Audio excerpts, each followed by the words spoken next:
Hi, everybody. My name is Rocío López. I'm an archaeologist from Uruguay and a PhD student at the University of Florida. For those of you who've never heard of Uruguay before, it is a tiny country between Brazil and Argentina in the southeast of South America. The capital is Montevideo, where I was born and raised, and it's a gorgeous city with river walks, historical buildings, and beautiful parks.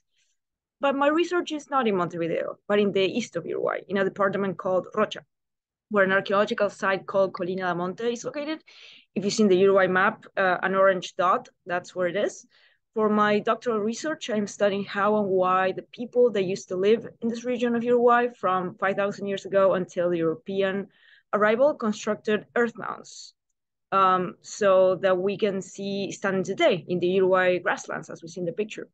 Throughout that period, a lot happened in the region. The people were changing, the climate was changing, and the landscape too. Some of the questions I want to answer are: in what ways did these people produce or change the landscape and the places they lived in? Why and how did these societies constructed earth mounds, intentionally or unintentionally, in this area? And what kinds of effects did the practices and habits of people have on the landscape? What I will explain in this video is one type of methodology that we as archaeologists can use to measure the impact of those effects. Now, as you may have read in the webpage about earth mounds, and as you can see in these pictures, earth mounds stand out in the landscape. They are quite easy to see because not only they are higher than the natural flat terrain, but they also have had what we call forest islands in their top. These are distinctive and concentrated bushes and trees that with time have grown on top of the mounds. A recent study that an archaeologist named Laura del Puerto did with other collaborators showed that these forests are not just any forest. They're different from others in the area. Why is this? Basically, the soil in the mounds is very different from the soil in the immediate surrounding area, since they have been directly and intensely impacted by thousands and thousands of years of continuous human activity. Those soils have developed unique properties like high fertility and high porosity or empty spaces in the soil. One methodology we can use to see the levels of human impact in those soils is to measure a chemical component in the soil called phosphorus. It's an element that has been studied a lot as an indicator of human activity in archaeological sites, and that can provide information on how intensely a site has been occupied. With a long human occupation over a long time, the content of phosphorus in the soil can become quite large.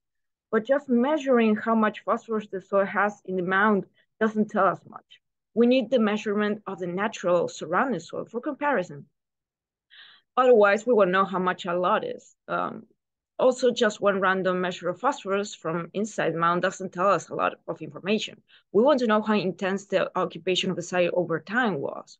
So we must take measurements from different heights in the stratigraphy, meaning the layers of the mound soil, as we can see here. This will tell us how human impact has changed over time in the mound, since the upper layers are more recent and the lower ones are older. For the site I am researching, Colina da Monte, we found out that phosphorus in the natural soil was significantly lower than in the mound soil. The natural soil had 49.24 milligrams per kilogram of phosphorus, while the mound soil showed a mean content of 257.64 milligrams per kilo. I was expecting the difference to be large, but honestly, not this much. That was a surprising find that tells us that the human occupation in Colina Monte was probably very intense, but also it was a changing occupation. The phosphorus measurements from the inside the mound show a varying phosphorus content throughout the stratigraphy of the mound. So this tells us that the mound had probably periods of high occupation and periods of low occupation. This indicates that perhaps the mound was temporarily abandoned or that the population at some points was reduced. In conclusion, the relationship that the people had with this place was not continuous and static, but changing. Yet they certainly had a durable impact on this Uruguayan landscape.